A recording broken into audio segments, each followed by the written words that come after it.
All right. It looks like, Kara, are we live? We're live. All right. Well, what's going on? How is everybody? Hi, everyone. Well, we're glad that you made a special appearance today to come and to check that out here. So, goal for today is, we're going to talk a little bit about social presence, and really what you see as being, call it the kind of best in class. And I think what I'm really excited to do is share with everyone, the things that we're seeing from our clients, what's working, what's not working. I think this is a topic we've talked about in different phases here or there. And so, as we get more and more people tuning in, I think it'll be important to help to, hopefully we've got a lot of questions and, from the audience. And I have a ton of questions for you too, Courtney, on like what we're seeing. And, you and I caught up on this a little bit this morning too. So I think that'll be a good kind of segue for today. Yeah, I'm super pumped to talk about it. We're already getting some questions on your post from earlier today. We've seen a lot of really interesting and really cool results from our clients in the last few months. So we're really excited to share it with you guys. So we've got probably a mix of people. And so as you're joining now, make sure drop us your questions about, digital presence, questions that you have about social, what's working on LinkedIn, what's not. And some of the questions I'm going to get to those, but Court, at the high level, obviously you're focused a lot of your time on LinkedIn in particular. So what are some of the things that you're seeing, around LinkedIn in particular that you think, individuals, executives, companies need to start to, pay more attention to? Mm-hmm. Well, the first thing to think about is the platform is wide open, right? There's 500 million people that use LinkedIn, but out of those 500 million, only 1% post regularly, and regularly means once a week.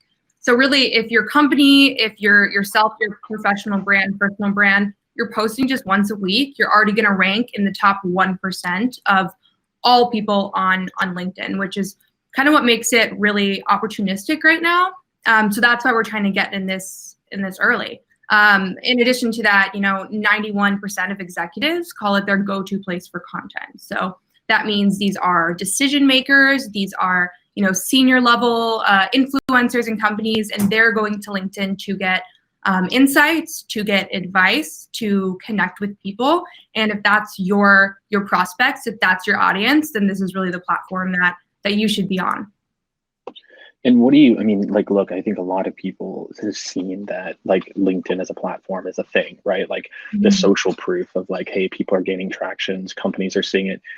How do you make the leap? Like what's the quantifiable, when you're talking to companies and you're like, great, you're going to like gain more audience, you're going to gain, more of the right followers, right? I think a lot of people hear social media management. And I know that that's certainly not what we're talking about here is social media management, right? We're talking about quite a bit more. So how do you bridge the gap for people that are still kind of thinking about LinkedIn as like, yeah, look, I've got my like 21-year-old intern managing it and they're like putting out the blog posts or whatever that might be. Like, how do you think about companies starting to make that leap from this is a social media platform, I'm treating it like a social media, like where I'm just like throwing stuff out, versus companies that are really doing it like more progressively? Yeah, LinkedIn is very different than other social media platforms, and I personally don't even think of it like a social media platform. I think of LinkedIn as 24/7 networking party. So, always connecting with people, sharing insights, engaging, things that you can do. You'll see better results from on LinkedIn than other social media platforms. As far as metrics, it really depends on what the person's goals are. So a lot of metrics that I've seen is I've had inbound leads come for both me and my clients, had a lot more awareness than I could ever get from LinkedIn paid ads, just in impressions and views, a ton of engagement and a ton of new connections and new followers. So one thing that makes LinkedIn very interesting is that you can connect with people, right? When you connect with them, they're automatically going to follow you. And LinkedIn just made a new change as well, where you can connect with people or essentially invite them to your company page as well. So that makes getting followers on both your page and your company page easier on LinkedIn and more targeted on LinkedIn than any other social media platform.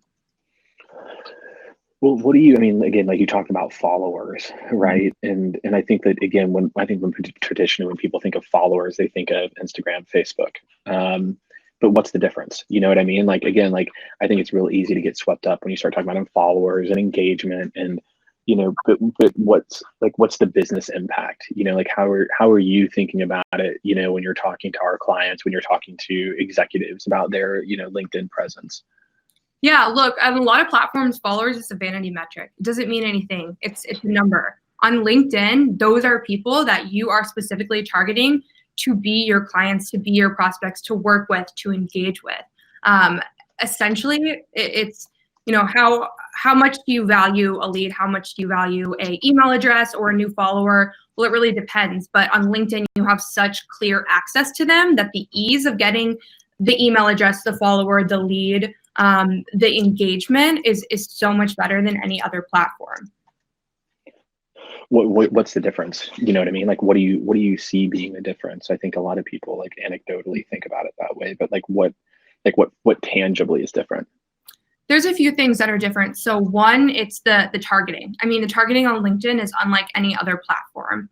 I can't go onto Instagram or Twitter and search for C-level executives that work in B2B hospitality companies in the Austin area. You can do that on LinkedIn. You can connect with them and you can message them right now. It's more tangible, just having, those people right in front of you. Every other platform, you're not going to find that. And that's what makes LinkedIn really special as far as connecting. And that's why engaging is so important too. So we always say, don't post and ghost. So if you post on LinkedIn, you need to be connecting and you need to be engaging as well.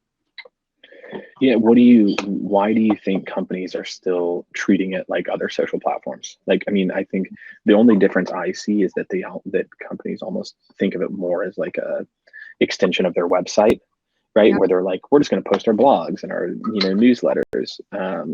Like, why do you think companies are struggling to understand the difference? I think there's a few things. First, where this started was, Hootsuite or Buffer, their plays and their kind of value prop for social media teams, social media managers and companies was you can have one piece of content and blast it out on like 10 social media profiles. So that's what a lot of companies have been doing the last few years is the exact same thing will go out on Instagram and LinkedIn and Twitter. And of course, they're not seeing results from that. This piece of content isn't tailored towards LinkedIn. It's not tailored towards any platform. And if you don't have a specific target or a specific reason you're posting, it's not going to get any results. So I think a lot of companies haven't seen results on LinkedIn because they're just essentially cross-posting other types of content that doesn't necessarily fit for LinkedIn. And I think they get discouraged by that. And until they see, until they do it right, it's hard to see the results if you're not using best practices, if you're not tailoring your content to LinkedIn and to your audience, and you're not adding value to the content. So anyone who's not doing that, I can see them getting discouraged and see them, not wanting to use LinkedIn or not really seeing the value in it. Yeah. So what are the to-dos, right? Like what are the top things that you think, and maybe just like the easy ones. So, and maybe think about it for companies and then for individuals. We're starting to get a lot of questions come in about this around, getting new followers, et cetera, that I'll try to get to, but let's maybe just stay on this thread here where what do you feel is the delta? So here's the things that we see company pages doing, people doing. First, here's the people that are getting results, Francois Bordeaux, talked about companies that are doing like video right for LinkedIn. And, we can certainly talk about some of our work, but, how do you think about the delta between where companies are now versus where they need to go? Well, where companies are now is it's all about me, me, me. This is my product. This is my service. This is how cool my tech is. This is my discount I'm offering. It's all about me. We need to flip the script. It needs to be all about value driven. So, back to my example of, let's say you're a B2B hospitality tech company. You cannot be posting every day about, look how awesome our office is. Look how awesome our tool is. We have this many users. Nobody cares. Your audience does not care. What they care about is how to improve their processes, what you can do for them. They want you to answer their questions. They want advice on the industry. And I think that's where the gap is, and that's where a lot of people are lacking is every most company profiles on LinkedIn are very much all about me, and it's not all about the audience. And we need to think of this more in sales of, people who are really effective at selling are people who know how to give value. And we need to translate that into LinkedIn and translate that into these company profiles is how can you give value to your audience? Yeah, I mean, and so when you talk about giving value, can you make it tangible? So there's like some questions here, like what's like a tangible example of maybe something that people are doing versus how you can like just tweak it to make it more applicable or less applicable? Yeah, a really great example is blogs. So a lot of companies, especially B2B companies, have dozens, if not hundreds of blogs on their website. A very common post that I see is companies will just post their blog, hey, go check out my blog on this topic. Maybe we'll have like 1 or 2 sentences about it. Maybe we'll have a teaser, but they're not really giving you any information. They're really just trying to pull you into their website and trying to get traffic. That's not the way to go about this. Extract a few pieces of information from that blog, pull out the main points, pull some quotes, whatever's going to provide value to the audience. And instead of like dangling the carrot in front of their face and saying, now go get it, like go to the website, give it to them right there. If they want to learn more, they're going to go to the blog, put the blog link in the comments. They'll go if they're interested. But just trying to pull them to you in that example isn't going to work. You've got to give the value up front or they're not going to be interested. Yeah, and that's why nobody interacts, right? That's why you see 5, 10 interactions with the blogs, that people are posting or ebooks, and it's all employees too, right? Like it's just consistently like really low value to the audience, And again, I think you hit it on the head that the problem is a lot of people are trying to focus on driving people to the website versus interacting on the platform. And that's really the difference, I think, too. Some of the things we talked about is that you need to be somewhat present on LinkedIn and treat it, almost like you would like if someone was active on a web page or something. But it's a part of, like you said, like a networking event. So it's really an opportunity for people to, interact more. And I think that's the disconnect that I see consistently is that people just refuse to understand the importance of the interaction versus the posting and driving traffic to the website. Because I can tell you, just how much more traffic you can drive to the website when you give value and then people are like interested to learn more versus like I've got to click on your blog link and then I bounce, my bounce rate's 50%. Yeah, and kind of going back to the, it's a networking party model. You're not going to go up to someone at a party. I mean, you guys just had just Thanksgiving, so maybe you guys went to a Friendsgiving, met someone new. You wouldn't walk up to someone and say, hi, I'm Courtney and I sell HR B2B tech. Like, no, you would establish a conversation with them first, like get to know them, then talk about your career, talk about whatever. It's the same on LinkedIn. You're not going to go out of the gate like, hey, buy this. Yeah. You need to start giving value. You need to create conversation. You need to be interacting with others. Social media is it's not one way. It's connecting 2 ways with your audience in real time. You can listen to the radio, watch TV, whatever. All of these traditional forms of media are very one-way streets. The company is talking to you. What makes social media so special, and LinkedIn in particular, is it's a real-time 2-way conversation between the company and your audience. That's really special. And what do you feel? So we've talked a little bit about like some ways to like use content. And I think that's it, right? So many people get swept up in like, what should I post, et cetera. It's like your company already has, tons and tons of content. Like a lot of it is just like adding a personality to it, and giving like your own twist on it. I would say the number one question I always get is like, Courtney, what do I post? A really easy place to start is number one, what questions do you get a lot?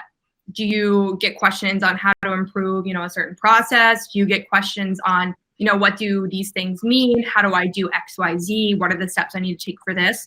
Start creating content around that. If you're not in sales, go ask your sales teams what questions they get the most.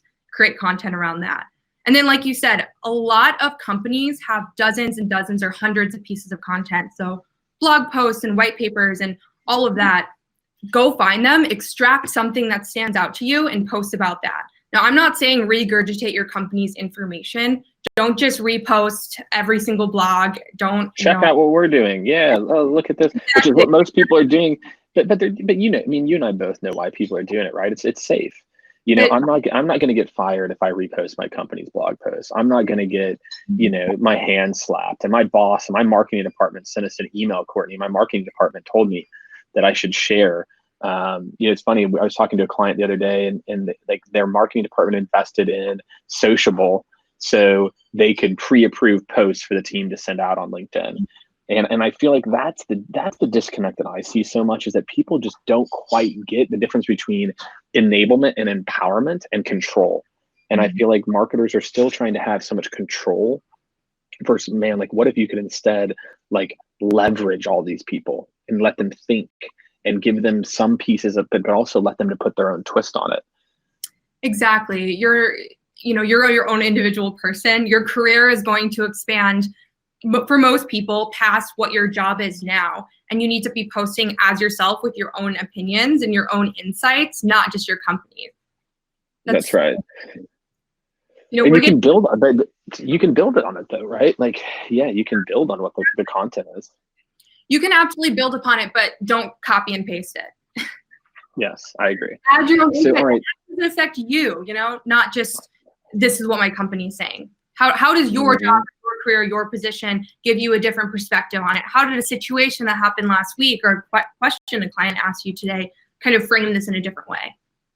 Yeah, and I think it's more than just sales. Like it can be about your CEO being a thought leader in the space. It can be, you know, your head of engineering being a thought leader and pioneering tech in that space. Like it's just more about, like, to your point, you know, I think you and I talked about this. It's like, it's a networking event where when you post, you get a 5-minute speech at the beginning of every networking event, right? So that's really, you know, kind of how to think about it. And so Seth has a comment. Seth Thompson, what's up, bud?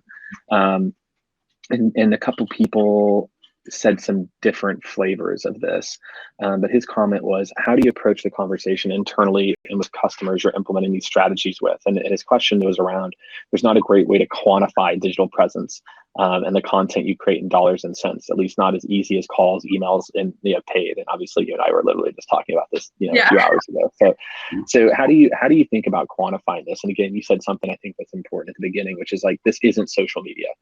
And so putting it in that bucket as like, it's just a better version of social media management is not the correct way to think about it. So what are some of the metrics that you think about that, whenever you're talking to our clients that we're trying to quantify and that we're really looking at? Yeah, well, one of the things is comparing it to ads. So if you're running ads on LinkedIn, to get 1,000 impressions, that's going to cost you like $20. You can do the same thing organically, just with really strong content for $0. That obviously has a huge impact, and it's really easy to quantify engagement and impressions and awareness in comparison with ads. So that's one way we quantify it. Another way is with leads, obviously, and with website traffic. So you can kind of compare that to, how much would be spending on paid to get here, and is this a better ROI? But as far as other metrics, it really depends on goals. Some people's goals may be more leads. Some may just be, trying to get more website traffic from social in general. Some may want their LinkedIn page to rank higher, like on Google search. All of that, essentially, if you compare it to ads on LinkedIn right now, the ROI on organic is going to be much higher than paid, which sounds completely counterintuitive, but it really does work if you're doing it right. Yeah, and I think, the conversation we had too is like, what's the value of an email address? And most marketers understand that. Like, a value of an email address for us, because based on, white paper downloads or whatever, is, $2. Now, what's the value of a follower who's 3 levels above that person, a VP of marketing? And is it worth $4? And I think that's one of the ways that you and I mean, like, we're thinking about it for top of the funnel, is like, look, it's, you have your email newsletter and your website as your kind of little engagement hub here. It's the same thing. You're creating an engagement hub with where your buyers are every single day. I mean, you were at that talk I gave last week. We had, it was an older audience, like I'm almost 40 now too. So, and I asked the question, how many people are on LinkedIn once a week out of like 100 people? And everyone raised their hand. How about once a day? And everyone raised their hand. And so I think you have to look at this as almost two different, again, like you said, paid is, I think, a good akin. Like, again, what is it worth to have one follower like this? X, amazing. Now, can we compare the net new followers we gained and their engagement with our pipeline in real time monthly? Absolutely. Right. And so I think there's actually a very direct correlation, Seth, to be able to do to translate this to, which is around cost per kind of customer like engagement, interaction, email followership, coupled with the actual pipeline generated. And that's I think how we're more and more thinking about it is that it should over time. And the interesting part is we used to think that it would take we were like, oh man, you got to nurture the community, and we're seeing results in pipeline generated in what, 2 weeks, week? 2 weeks, yeah. We'll have a case study come out pretty soon, but we did have a client after 2 weeks. I think 10 leads, 4 deals closed, engagement shot up, tripled, follower count increased 10-20% across platforms. So seeing results that fast has been incredible, because if you're using other social media platforms, that's going to take months and months and months. And we've seen it at scale too. Yeah, and plus, I mean, like you said, it's literally, I mean, this is a small company, right? They're not doing $100 million in revenue. And so God forbid, if you have a bigger brand, et cetera. So I think, actually, Seth, you can start to get, some really targeted metrics that are more, dollars that marketing is used to comparing to. So Brandon Flory has a question here.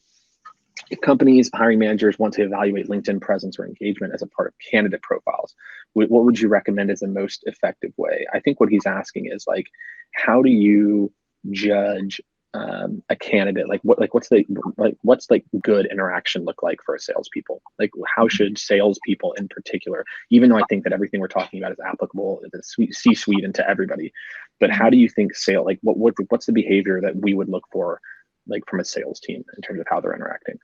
Yeah, so at Skaled, we're actually hiring for a few positions right now. And for a sales or otherwise, the first thing we look at is their LinkedIn. And if they've been posting, if they have any sort of engagement, if their profile is built out beyond just a resume.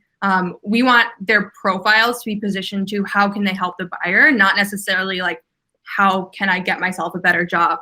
Now, you do need to have your experience on there, of course, for hiring and for applying for jobs, all of that stuff. But if you can position yourself as really providing value to your customer, especially in your sales career, that's what's going to make you really stand out.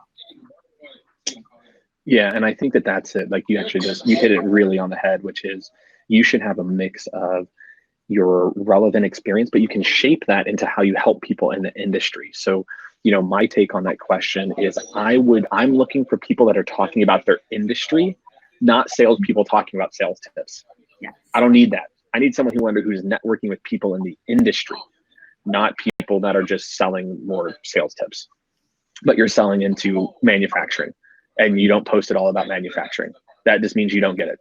That means that you're trying to flex to your boy in the cube next to you, versus you're trying to like actually build like real value. And so this is a good kind of lead in. So Ali Mujib, what's going on, Ali? Hope you're doing great, man. How do individual contributors find a balance of brand creation on personal likes or interests versus thought leadership based on your company's product offering? I think this is a really relevant one. It kind of goes back to what I was talking about maybe I'm really passionate about sales and I sell into manufacturing. My hot take on this is like, go sell a sales product then. Like, if you're not passionate about the space that you're in, why are you in it? Go somewhere else. Like, the economy has never been better. Like, unemployment's at like a 60-year low. Like, go sell something else. So like, to me, I think more and more people, and I think the same on Instagram too, they're aligning their professional and their personal. And so they're doubling, then I don't have to go and be this person and this person and this person. I can just be this person and just move forward. I don't know what you'd like kind of add to that, but that's my take on it is like I wouldn't be talking about sales content at all if I sold into manufacturing. I would only be talking about manufacturing because that's how I would use LinkedIn if I was in sales. I would be focused. I wouldn't care about like, oh, I'm a sales leader. Like if you're a sales leader, it's a little different. Maybe your goal of your LinkedIn profile is recruitment. That's different. And it's all about your goal. Like, what's your goal? Do you want it to be a hub, for your audience, or do you want to be thought of as a thought leader? And then when people come, they see a sales guy. It's fine. It's really about who you want your audience to be. So that's my take, Ali. Yeah, I mean, I would say it's okay to post about different things on LinkedIn too. So let's say you work, sales for manufacturing, but you're also really passionate about, investing, and you're really passionate about graphic design. Like, post about those 3 things. What I encourage people to do is make content pillars. So maybe one of the content pillars is you're talking about manufacturing, but what are other things in your life, whether like personal or professional, that can tie this in? You know, are you part of a like professional club or organization? And do you have some sort of other skills outside of this that are really going to help like round you out as a professional? And how can you share that value as well? I think it's really powerful when people do this, because again, it makes you look like you're not so much regurgitating the company's information, but you have your own opinions, you have your own skills, you have your own, you know, personality, professional personality beyond just what you do in your 9 to 5. I love that. And yeah, I think that's a really good caveat, because you should bring personality into it for sure. You know, you should bring some of that with you, because that's what people want. They don't want just, you know, again, just like fact. Yeah, so great. that idea. Some of Jake's top performing posts this year on LinkedIn were about like traveling and about baseball and about other things that aren't necessarily sales, but are other things that you're passionate about. And books was one of them too, professional development. Yeah. And I think that that's right. Like it's, for me, it's like my, you know, I happen to run a consulting company, so my life gets like real easy. So I can just like talk about the alignment. But that's why it's so easy, you know, is like, if you just align the two, creating content becomes easy, because you're talking about the things that you care about and they also relate to your business. And so, so Syed Abdullah, I think, so we've talked a little bit about kind of the profile and like how that speaks to people. We've talked a little bit about, you know, engagement like we've talked a little bit about like the types of content to think about. So his question, I think, is really good, which is, what are the best practices for interacting with connections and audience? And, you know, so a lot of the things that I know you're talking to companies about is around, you know, the use of in mails versus not in mails versus, you know, like, so how do you think about the actual interaction? Like, so you're sharing this content, people are commenting, other people are commenting. How do you think about like the actual like interaction? Well, first of all, I don't recommend InMail. If you're connected with them, you can send them an actual message. So maybe you can use it sparsely, but I wouldn't recommend that. As far as DMs, as far as how to connect, okay, first find someone that you want to connect with for whatever reason. Maybe they're a potential client. Maybe they're someone you want, you know, mentorship from. Maybe they're just a good person to have in your network. Connect with them. Thank them for connecting, or don't. Start interacting with some of their content. Start building rapport with them. And just that alone will get you so far. So like I said earlier, don't post and ghost. Commenting is content. So what I do is I set aside 10 minutes every morning to go through my feed and interact with others. Pro tip, interacting with others does boost your posts in the algorithm. So if LinkedIn knows that you're not just like a bot posting, if you're actually interacting, it's going to boost your content as well. So interact with people, you know, be connecting every day, and don't post and ghost. Another thing, you can connect with up to 50 people every single day. So why not do that? Your audience can be constantly growing. So again, set aside some time to do that as well. And then be strategic about how you're connecting. So we had a client that went to a conference last week. So we made sure that he was connecting with people he knew were going to be there ahead of time, engaging with them the week before. That way it kind of planted the seed. They knew his name, they were familiar with him. And by the time we talked to them at the conference, they were like, oh, I saw your post, or that was a great comment you left me. Afterwards, that is a little bit more of a natural transition into having a business conversation or a sales conversation. I love that. Yeah. And I think there was actually another question. Let's see. It's actually one of the first questions we got, which was, what's the number one strategy to get new followers? And I think you kind of hit it on the head, which is like, you know, interact and follow people. Like you can't just wait for like, oh, you're going to put this piece of content and then people are going to go, oh my God, Josh Gerben, I did not know what a genius you were. And like, they're flocking. Like, no, you got to build audience. You know, last year, like we were actively connecting. I was actively connecting with VPs of sales, CEOs. And, you know, you can't expect for everything to just go viral. You got to start to take some of that on your own. So I think what I'm hearing from you is, you know, connect consistently. So continue to foster that, and then interact. Yep, exactly. And that's on your personal pages, but on your company page, put out really great content and then invite people to connect, invite people to follow your page. That's a really cool new feature that's going to help pages get a lot more followers. I mean, I think the interesting part that Courtney, you talked about before is I don't think most companies have that mindset about any social platforms. I think most companies, their mindset is if I post it, then if it's any good, it'll just go viral. As opposed to I'm going to be proactive about developing a very specific community on LinkedIn that is more than just my employees and previous employees, that it's also my potential audience, even though most of the content I'm sharing is to drive to that.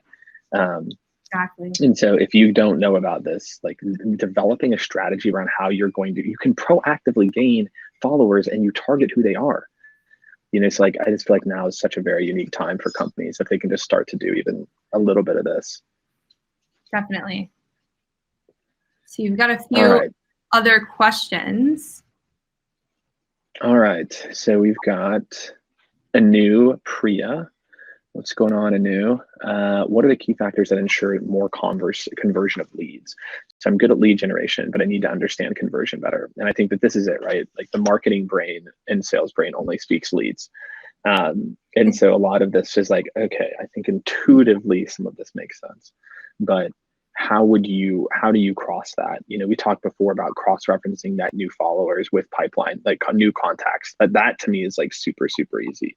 It's just like contacts before, contacts after, and we use Shield, and that helps us to track a lot of this. But how do you think about that, right? How do you think about conversion to leads? Yeah, well, I think LinkedIn is a great place to nurture your leads. Number one is the LinkedIn message has I think 30% higher response rate than email does. So start connecting on there. Start connecting, start engaging with your leads as well and your current customers. But I think the engagement and the repetition. So I studied psychology and marketing in college. So I'm all about the psychology behind marketing. And one of those things is repetition. So the more that you see somebody's name or that you see a brand, the more you trust them. So if you're consistently engaging with them and putting out content that's going to help these people in the pipeline, that's going to establish trust even more, even if it's just subconsciously. Okay, so mid-funnel nurturing. So that's one way to think about this too. Okay, makes sense. What are some other things that, again, so it's not just top of funnel. And I think that that's a really good call out, that like you should be connecting with people early, and then they start to get your content, then there's social proof, et cetera. But what are some other things that, again, you talked about leads, you talked about opportunity generation. Like how are you thinking about that? So like other ways to nurture in the middle of the funnel? I think you first. Yeah, like how are you thinking about tracking conversion? How are you thinking about tracking like the down funnel impact of some of this? Yeah, that's a really good question.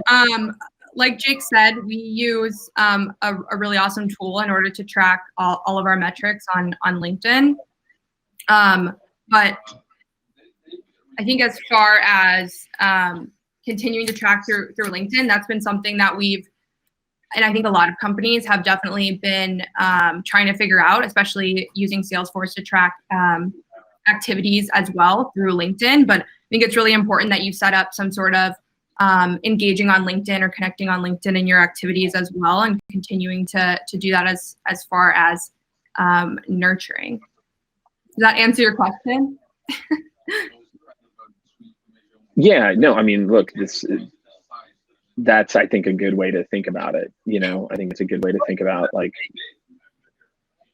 what's up? What do you think? I think that there's ways to track all of it. I think there's ways to track all of this. I think you just have to be willing to not make it so black and white, which is like, I sent a LinkedIn email, and because that auto logged to Salesforce, I can now really easily track it. You're just gonna have to take like a little bit of a manual step, which is like the net new followers or the net people interacting. Make sure you're tracking those people, which is not that difficult to do, and then cross-referencing those with pipeline generated. So I feel like that's why people are struggling with this concept, is because it's not as easy to track as a call, email, or in-mail, which all get automatically logged, and I can easily attribute it, as opposed to just taking that extra step in doing that. So Brandon Floyd, Brandon's got another question here. He said, is there any mistake or approach on the platform that you see often and would like to see gone for forever? So what are the things that you see, and you've talked about a few of these, but what are some things like, that you consistently see people doing? One thing I see people doing a lot, although I don't know if this needs to be gone forever because I think the algorithm will probably change, is posting links in your copy, like in your post. Put the link in the comment, just put the value in the post. I know that sounds really crazy and counterintuitive because like Facebook ranks, articles really high, and so do a lot of other platforms. But LinkedIn algorithm is very like heavy set on keeping people on the platform. So if it's like a link that goes to a LinkedIn post article or like slide share, that's fine, but don't link out of the platform. I think other things is setting up your headline to be just your job or just like what you do instead of how you help people. So I think, Jake, your headline is like helping B2B companies something, but people want to see immediately like how you can help them. And then another thing I would say is posting and walking away, posting and ghosting. You can't do that. You have to be interacting. Interacting is so important. I mean, if you just need a place to start interacting. And then consistency. Like I think people who post, for 3 days and they don't post again for a month, like that's going to hurt you. Consistency is more important than, honestly, than quantity when you're first starting out. So that's key as well. Yeah, I think that's a great call out. I think, again, once you start to do it, like you post and people are like, okay, cool, there's a rhythm. And then it goes away, that starts to decay. There's like somebody else who's like more interesting or posting now. Exactly. Another thing I would like to see go away is people just trying to like sell you right away via DM or in-mail without starting a relationship and interacting. And obviously that kind of goes back to like sales 101 is you don't go straight for the sell. And that happens a lot. I get at least like 2 or 3 messages every day on LinkedIn. And I'm like, oh, maybe let's connect with me first.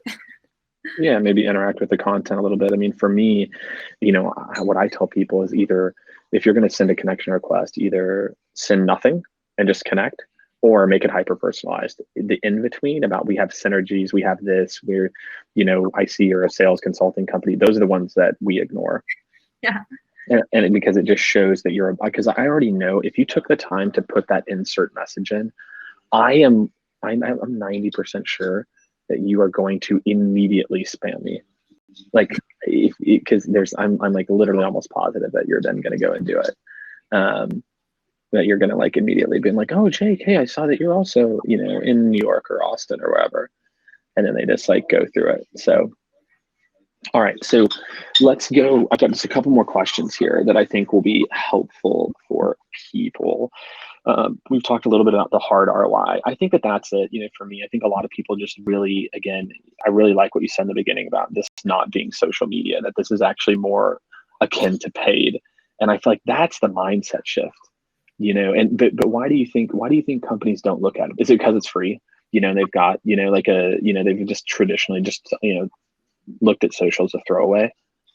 Yeah, I mean, again, I think people get discouraged because they're not doing it right and they don't see a lot of results right away. They're trying to implement the same strategy that they would on Facebook or Instagram or Twitter to LinkedIn, and it doesn't work. And so they're like, oh, it doesn't really matter. Or people just don't see it for what it is. But I definitely think the mindset needs to shift. Obviously, LinkedIn is so different than every other platform. We need to be thinking of it differently. We need to be thinking of it as a place where our buyers are, not just where like our next new hire is. Yeah, or like it's just like somewhere I just like post. It's like an and. Oh yeah, we do this and this and this and this, as opposed to like. And again, all of this massive caveat is like assuming your audience is on LinkedIn. If they're not on LinkedIn, go somewhere else. The reason that we call this digital presence is right now. We really believe that in the B2B world. LinkedIn is probably the most applicable platform, but look, if you're selling nutrition products, I also think LinkedIn would be a good platform for you, but maybe there's other avenues. So I think a lot of people, it's like, know your audience, know how they want to interact, but I think for most B2B companies, LinkedIn's definitely like a go-to for sure. Exactly. Yeah. Go where your buyer is. It may not be LinkedIn, but if you're in B2B, it probably is. Yeah, there's a pretty high likelihood. Okay, so all right, so just I've got like a couple more questions here, and then I'll let you turn. If you have questions, I'll let you flip it for a couple too. Um, so, one of the things that you and you talked a little bit about, like, kind of mid funnel. So a lot of what we've been talking about is top of funnel. So how do you see teams mid funnel, anybody current customers too, right? Like what do you think people are missing there? Like we focus so much of our time on lead, but not enough on influence and work. So like maybe just elaborate a little bit more on the kind of current sales use case, account management, and how you think they can benefit from a lot of this too. Yeah. I think people, again, this is where a mindset shift needs to come in. People know that their avenues of connecting with either their prospects or their current clients, they've got, email, maybe they have a Slack channel with them, they've got phone, they've got whatever else. But for whatever reason, people don't think of LinkedIn as a communication channel like that. They think like, oh, it's just a social media platform. LinkedIn is a communication channel. And when you switch your mindset to that being equivalent and interacting with leads and interacting with clients, equivalent to, phone or email, that's when you're really going to see results. So how can you translate value, the interaction and the relationship building on LinkedIn, just like you're doing on the phone, just like you're doing on email or whatever other channel that you're using to nurture these leads or nurture current accounts? Yeah, I think that's spot on. That it's just like an extra drip. You don't have to do anything. Like you don't have to remember to call them or email them. Like they're already in there. They're already getting like consistent messages from you. So you can do that. You can do that less.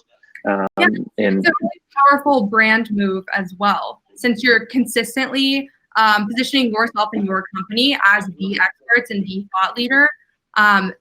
Your clients are going to think that too, because you are. So there's less competition or even consideration if they, of client churn or anything like that, because they know that you guys are the experts. Obviously you are, because they're seeing your content every day. They're seeing your expertise. Like that goes back to the psychology of marketing. The psychology of marketing is a little hard to quantify, but it definitely does work, especially that repetition. Yeah, I agree. And again, or it's like you're staying on top of mind for them too, where it's like, maybe I didn't talk to you for 3 months, but you've been getting my content. I can't tell you how many people come up and are like, I feel like I know you, or like, I haven't talked to this person in forever, but they're like, yeah, like we've stayed in touch, virtually. And so it's really moved the needle. All right, so we're going to do 2 more questions here. Jeff Porter has got an awesome one. And he says, if a company's sales team is already spending a solid percentage of their time on LinkedIn, and I just put a comment here, like if your sales team is using LinkedIn, just hit the like button and we can tally it up, because we're finding now more and more people are like literally using LinkedIn, like their sales team's on there every day too. For sharing. So right now they're on there, they're adding invites, but not using it for sharing information and engaging. How would you get buy-in from leadership to get the whole company on board? So you've got a sales team, their boss, has said, look, you guys need to be out there adding people, DMing them. How would you, like, what would the first conversation look like if you're in sales, you're talking to a sales rep, you're talking to a marketing department, to start to get them to think about, kind of and I think that's it too. It's like, it's fine. If someone's like a perfect fit and you want to send them DM because something's like super relevant, do it, fine. But again, to your point, build some value. So what do you think those first conversations look like between sales, like a salesperson or leader and their team? So I get this question a lot actually. And I think one of the big things is having some sort of data to back it up, or doing it on your own for a few weeks or a few months in order to come to them with, hey, like these are the results that I've seen from LinkedIn. Or, we had someone his whole team and his leadership wouldn't buy into this until he went on a business trip somewhere and everyone stopped him. It's like, hey, you're the LinkedIn guy. Like, that's so cool. I love your content. And he actually got a sale out of that. So I think talk to your leadership based on current stats and current metrics and current data on LinkedIn and examples of who's doing it well. If that doesn't go well, go full force into your LinkedIn, start engaging, start posting. You're going to see results, and then bring that back to them and say, like, look, if I can do this, let's roll it out to like 5 people on our sales team. Okay. They're going to see the results, roll it out to your whole sales team. Like, try to do these mini tests that actually give them data on what you're doing. And you could also work with marketing too. You know, try to see if they have some sort of analytics tools, or if they have something that's measuring current ad spend on LinkedIn or current LinkedIn awareness, and measure that against yours too. And I bet it'll be pretty comparable. Well, yeah, and I think too, like you mentioned, so like, you know, Shield is a partner of ours, and you know, they charge what, $10 a month, something like that, $10 a month. Like if I'm you, Jeff, like I'm with Courtney here. Like I would sign up for Shield myself. I would prove it over the course of like 2 weeks. I would show them a chart that looks like this, that has follower accounts like this. And I would show them a list of the 25 followers that I added that are all people I know that we want to get meetings with. And I'd say like, look, I'm going to run this harder for the next 2 weeks. Let me do it this way. And any sales leader, when you show them the data, they're going to be like, wow, like you're taking this seriously. This isn't just like your gut. You know, your gut. And I think that that's a really good question. I think that that's what a lot of salespeople, I think there's a lot of salespeople that are sitting there like, oh, I know that there's a better way to do this, but my boss is like just tracking in mails and like forcing me to think this way. So I feel you. So I'm going to have the last question here that I've got for you. And thank you everyone for joining. Every Monday we're here at 12 or 1 Eastern. I think we're going to start to move it to just 1 Eastern. I think this is a good time for everyone. We've got about 140 people joining us, Court. You're like, wow. People are excited about this. People are excited. And so make sure everyone like tag yourself. Like the easiest thing you can do is just comment your own name here. These LinkedIn lives, like they kind of get buried in my post. So it's really easy for you to go and find them afterwards. So if you tag yourself or tag, you know, hey, like one of your sales buddies, they can come back and check out all the LinkedIn goodness. So I'm going to piggyback on this question that Jeff had. You know, what do you think is the difference between social selling, which is what most people are focused on, right? When we see people out there that we're talking to and they're like, Jake, but we're doing social selling. How is any of what we've talked about different? Or is it like what, you know, look, at the end of the day, people are trying to sell stuff, right? They're marketing in their own sales. But like, how is this different? You know, we've talked about how like the similarities, but what do you think is different between what people are doing now in the macro and what they should be? I think what's different is digital presence is a lot more forward thinking and adaptable than social selling. I think social selling, the general idea is strong, but where it lacks is kind of like the hook and bait. It comes too soon. I think we need to be focused more, and digital presence is focused more on value-driven content only, and then that's what opens up conversations. It's I know it sounds very like counterintuitive and backwards, but it really works. So I would say, you know, ungate your content.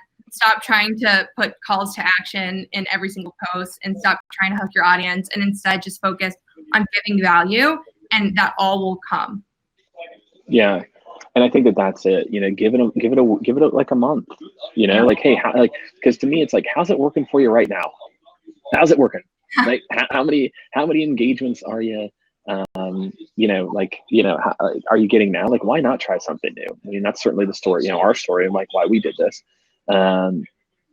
So, all right, Court, last kind of pitch for digital presence. So there's 140 people now that are on watching this. Obviously, digital presence is a new kind of thing that we started doing. So maybe give like the quick like elevator pitch, like what is it? What's the work? You know, again, we've talked about kind of the background, but what is it that you're actually doing and that your team is working on? Yeah, so what we're doing is essentially optimizing and driving results from social and digital media. So a lot of what we're doing is kind of strategizing the types of content that your audience wants to see, and building content around that. And then we're also building audiences too. So you can have as much content as you want, or put out as much content as you want, but it's not going to make a difference. It's not going to move the needle unless your audience is there. So audience building strategy is key to this. And same with your content. If you have dozens or hundreds of pieces of content that you're not utilizing, it's essentially a sunk cost. So we're helping teams essentially optimize their digital and social presence by utilizing content and utilizing their audience, plugging that together to create results across, especially on LinkedIn, but across all of social and all of digital. All right, so audience development, so like you said, getting more of the people in this kind of community, right? So just like they would be doing it for their website, you know, getting emails, like developing audience. content creation. So, hey, how do we take what you're already doing? And I think that that's something that we've been blown away by. Like, companies already have a lot of content, and by just making some small changes, and the way we're thinking about, the way that you're thinking about content pillars is really a lot different than creating one ebook. Instead, it's like taking one video or one piece, chopping it into text, chopping it into like small videos. I know we had one of our clients in the office last week doing this, or the week before. So there's content creation, audience development, paid obviously is a part of that as well too. And then, what do you feel are, again, like, what are the results people should think about? Like, what are the things, like, you talked about, having a client that within the first week or two, we generated 10 leads.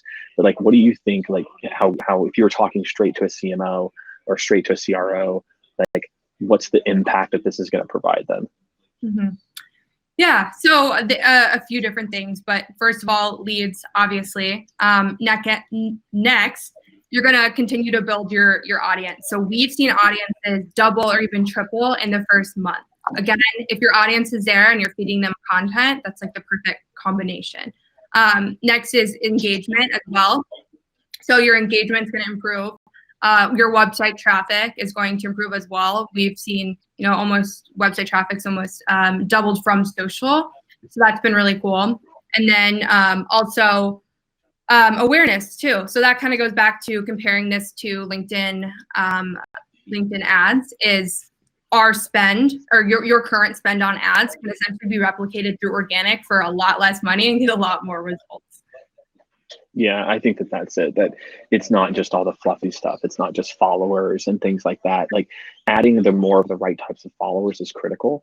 And again, LinkedIn's like the easiest way to do it. Like, you can just connect with them. You're not even asking for permission from a form. So I think it's easy. So awesome, Court. I saw Kara dropped a link to the YouTube channel where you can find all these LinkedIn lives there. Court, people, where's the best place to find you?